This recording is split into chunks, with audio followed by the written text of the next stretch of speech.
So the first thing we'd have the athletes do is just a walking knee raise with an overhead reach, just to get the hips warmed up, start warming up the shoulders just a little bit. That'll look like this. Want to get the knee nice and high, be nice and strong through the down hip. Be intentional about where our knee is pointed straight ahead. Same with our toes. Reach up to the sky. Nice and easy. If we want to make it more dynamic, we can add a little bit of a heel raise at the top. No problem. After that, we move into an open and close the gate, which is just a nice easy hip movement. Looks like this. When we do this, really think about drawing a circle with the end of the kneecap, keeping our hips face downfield wherever our field is. Make sure that we're not over rotating with the hips, and we'll run at about a distance of, again, 12 to 15 yards.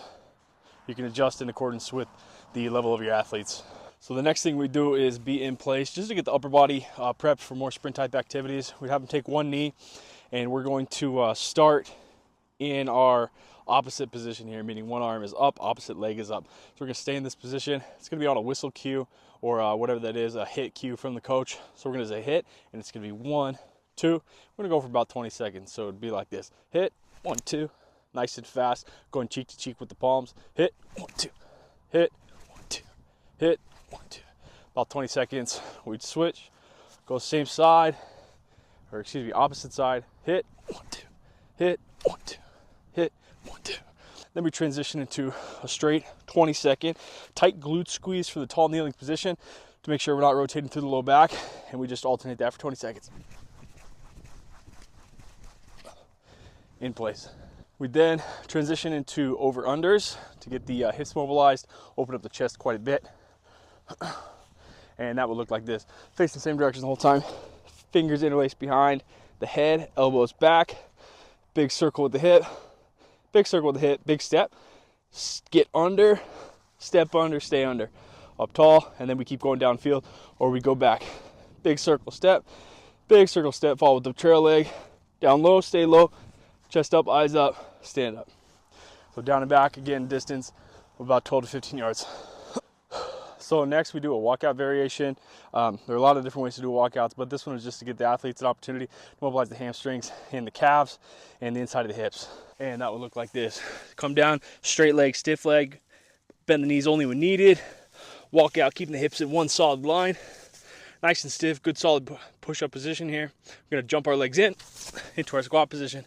Stay down in our mobilized position, push out on the knees a little bit as needed. Kind of let the athletes have free reign of this. Stand back up, repeat, walk out. Nice and controlled with the hips. Good solid plank position. Jump in, mobilize.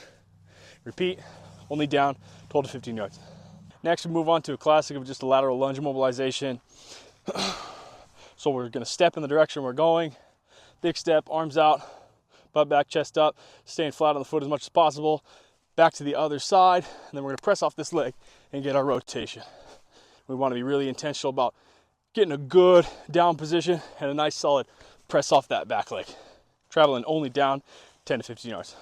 Next up, we'd have our single leg airplane with our hip rotation. This is really just mobilization and activation. For the most part, we want to give the athletes the opportunity to learn how to control their hips through that range of motion that's pretty difficult. So we'll do this down 12 to 15 yards, but you take a step, little bend in the knees, basically your Romanian deadlift position. Back glute is squeezed, leg is up. Stay in this position, open the hip one direction, come back down, knee up, and then either step, or we can do a 3-step shuffle, 1, 2, 3. A lot of athletes like to do this. Let me hit the other side, kick the back leg up, take the time, open, big emphasis on the close. And for athletes who do have stiffer hamstrings, want to emphasize that knee bend. Next is real simple, just a forward lunge with a power press off. We want to make sure we keep most of our weight on the front leg. That looks like this. We take our big step in our sprinter's position, big step through. Not really trying to gain height off that step, but we do want it to look nice and powerful and strong, using that same arm movement we had before to help create that drive. Other side, wham. Then let the athletes reset, step, wham. Driving the front leg up. Again, 12 to 15 yards. So next we'd add in the classic lateral shuffle. You can increase the distances on these as much as necessary for the athletes. 12 to 15 yards is good, but 20 yards is even better. So we just stay low, eyes up, depending upon the sport, keep our feet apart, moving to the side. We want to emphasis on keeping the same level the whole time. We want to stay here. We don't want our athletes bouncing up and down. If they can't travel faster, that's fine, so long as technique is not sacrificed. After that, we move into the A skips. There's 2 ways we do A skips.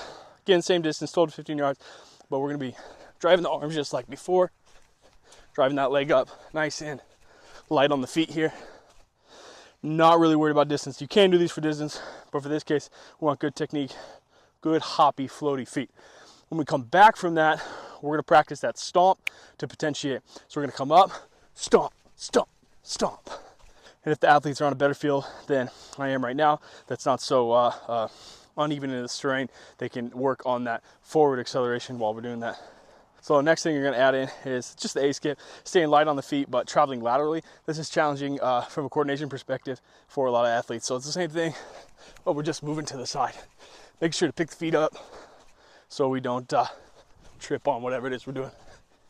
So next is the lateral single leg jump. There's a difference between a jump, a hop, a bound, etc. But in this case, we're saying a jump because we're not going from point to point. We're going to land a spot and stick a spot, and I'll do this facing this way. Same distance as everything else, but we do want to travel at kind of a 45, maybe a 30-degree angle, so we are gaining forward ground. So we'll start on one foot. We can either have the athletes place one foot down for stability purposes or just to lighten it up, or we can have them do it all off one leg, but same runner's position. Come up, stick the landing on one side. Reset, come up, stick the landing on one side. And as we want to increase intensity with that, or speed, depending upon the day, we can just have them bound from one to the other, or we can have it just increase the speed or lateral distance. Now we're gonna do the Heisman shuffle, very classic. It's a 1, 2, 3 step. Now you can do this in different ways. You can do it with the 1, 2, 3 stick, like a lot of people do, or you can do it for just the quickness aspect of moving the feet. Some coaches, depending upon the sport, especially in football, just like to see the feet move back and forth while the center of mass stays center. So person will stay nice and center, and the feet will travel, and they'll look like their upper body's just floating. But we'll do it both ways, just so we can see here on the camera. So I'll start here. I'm gonna go 1, 2, 3. Then I'm gonna come back going 1, 2, 3. Coach can dictate how far they want them to travel, but at speed, it should look pretty good. And then when we face this way, it's a 1, 2, 3, 1, 2, 3. Nice and light on the feet. Or I can really, if I really did it, I'd be in, if you went for speed, you'd be in more of an upright position where you'd stay a little higher. But in this case, I like the stick. I like the hip control of the 1, 2, 3 plant change because it replicates the shin angles that we want to see in SAQ type sports, where I've got to get my angle of my shin going in the direction I want my body. Next, we've got our in-place single leg depth drop. You can do these on 2 legs as a symmetrical. You can do these in a lot of different ways to scale in accordance with the athletes or where they're at in their training blocks. But the main point of this is just potentiation, loading up the negative on this. So we can start on 2 feet or 1 foot. I'll start on 2 feet just because of injuries, but start on 1 foot and then drop, catch yourself, reset. Other foot up, drop, catch yourself. And you want athletes to be able to catch themselves at a split second. Think about driving a car. It's about how fast I can put on the brakes. Up tall, drop, catch. 8 to 10 reps each side is good. As we progress in the programming, we can add a jump to it. So up, drop, catch, or land on the other leg. So it kind of gives athletes a challenge as you progress them through the warm-ups during the season. And lastly, we have our sprints at distance. The main emphasis of the sprints is getting that initial acceleration fast out of the starting block, so to speak, as they warm up into the third one that's at 100%, but also slamming on the brakes as quickly and as athletically as they can. So I'm coming off injury, so I can't quite do the sprint yet, but I'll give you the general idea. So when we're in our starting position, they can start in their forward position. If you're playing football or something, they can start in their athletic position, whatever it is. D lineman, it could be a 3-point, 4-point. O lineman, they can start, kind of however fat O linemen start. But so we'll start here. We're gonna go through. We're gonna sprint, get that first step off as fast as we can, and then as we come to our finish, we want our athletes to break down and stop themselves as quickly as possible. And you can increase the yardage for that. You can go 30 yards, you can go 40 yards.